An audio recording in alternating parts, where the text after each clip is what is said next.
Alright, at ito na yung ating Mio Sporty na part 2 na ang tagal dumating ang pyesa.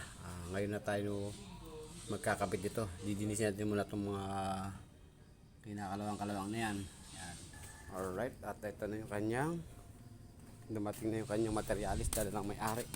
As in isang set. Okay, yung bearing natin. Yung ating torque drive. Yung isang set, may kasamang bell. Yan. Alright. Tapos ito yung kanyang langis, engine oil.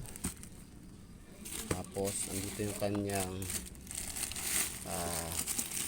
transmission oil, belt, spark plug, at saka yung ating isang set na drip pulley start yung pinion gear starter. Okay, yung kanyang drive case. Okay, ito isang pull set. Ito ay hindi ko alam, buksan ko pa. Alright, yan yung ating isang pull set na panggilid Mio Sporty. Mayroon din tayong starter relay.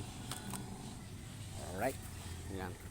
Pero bago natin isalpak, syempre kailangan natin muna itong linisin. Alright, didinis muna tayo bago natin isalpak, syempre.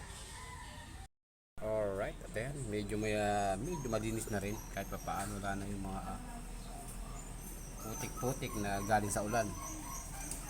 Alright, yan. Pwede tayo magsalpakan ito ng panggilid. Alright. Carburetor, kabubunutan natin. Kahit anong gawin natin pag-start, hindi talaga i-start yan. Kasi naglalagkit yung kanyang diaphragm dito, yung kanyang piston. Ayan, stuck up. Tapos yan, harap at likod, marami. Kaya malamang to, barado yung mga jettings. Check natin yung mga filter. Madumi din yung pinakabunganga ng sa airbox nya. Grabe, inaabot to. Check natin. Kamay ko. Ganyan talaga mga mekaniko. Alright. Ayan. Grabe. Ayan. Dapat natin muna.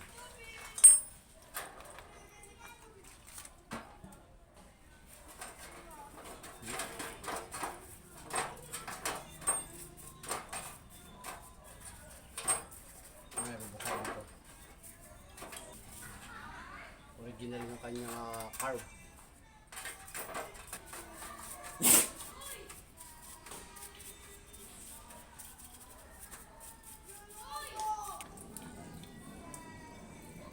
Yan.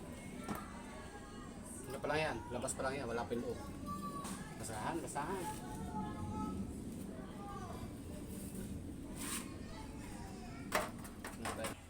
Linisin. Tapos bubuhatin ito.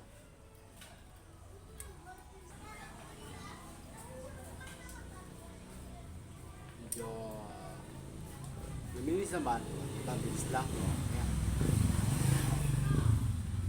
Pagbukas, kaya ako inuna ko yung labas para siyempre sobrang dumi, hindi na makasagabal dun sa loob para hindi na dumami yung linisin.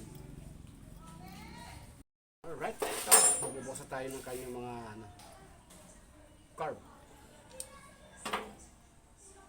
Gas. Nako. Negative. Gamitan natin ng impact. Alright, ito nga pa ng impact rate ni Paring Carlo. Gamit ko muna. Maraming salamat kay Paring Carlo. Shoutout sa iyo dyan, ha, Paring Carlo.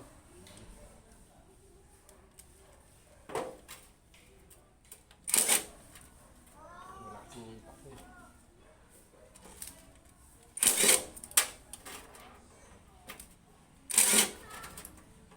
Kasi pag di mo in-impact to, mabibilog. Alright.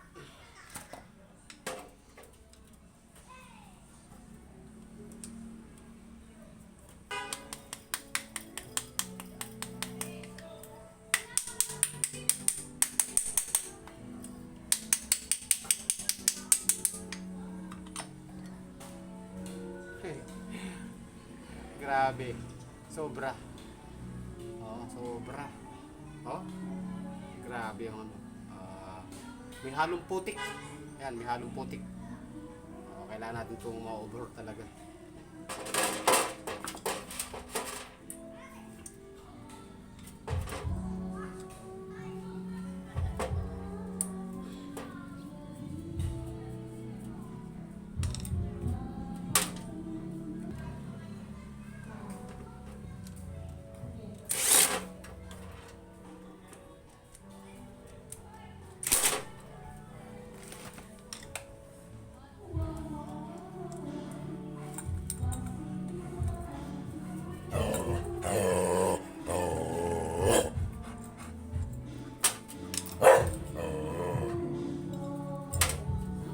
Kahit yung mga cover niya, sobrang itim. Ito yung kanya diaphragm, medyo dapat to mag-ingat tayo. Huwag natin bababaran to ng gasolina kasi lalambot to, lulutong, yan, pwede mabutas. Punas-punas lang to. Ang linis natin dito, yung kanyang piston. Tapos huwag nyo hilahin, tulak nyo lang sa ilalim dito. Video.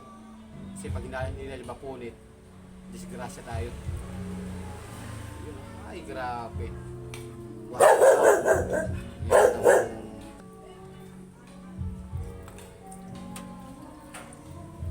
Yan ang yung kanyang mga jetings, ayan, kanyang main jet at saka yung kanyang slow jet, yan, barado to, malamang kasi sa tagal tingnan natin siya. Ay grabe, tiga sobra yun. Kailangan kasi dito dumaplis, mabubungal yung kanyang flat head. Barado nga. Ito, yung kanyang slow jet para sa minor. Kaya yung mag-start, hindi makahigop ng gas, barado. Yan. Kitang-kita, sobra. Ewan ko lang, kaya natin sundutin to.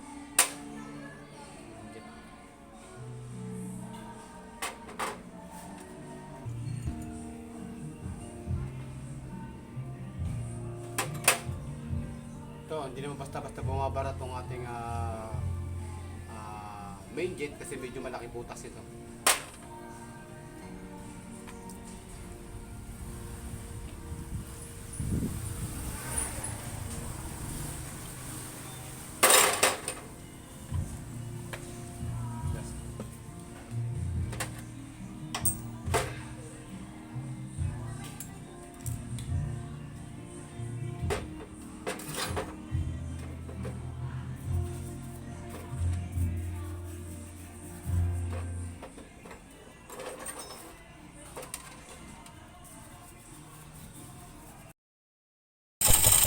Alright, ayan, mandar na.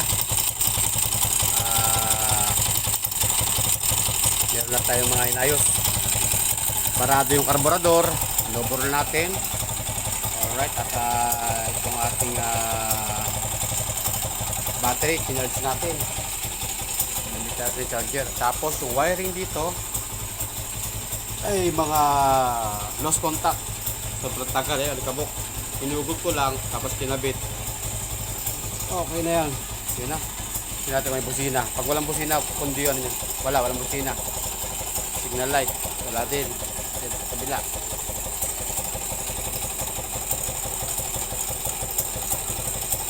Nagulo ko yung kanyang wiring.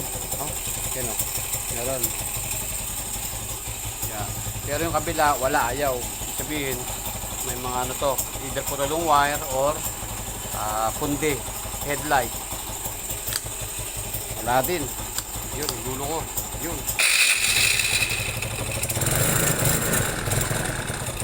Hindi ko siya pwedeng biritin dahil magtatasigan itong nasa yung bendex na to.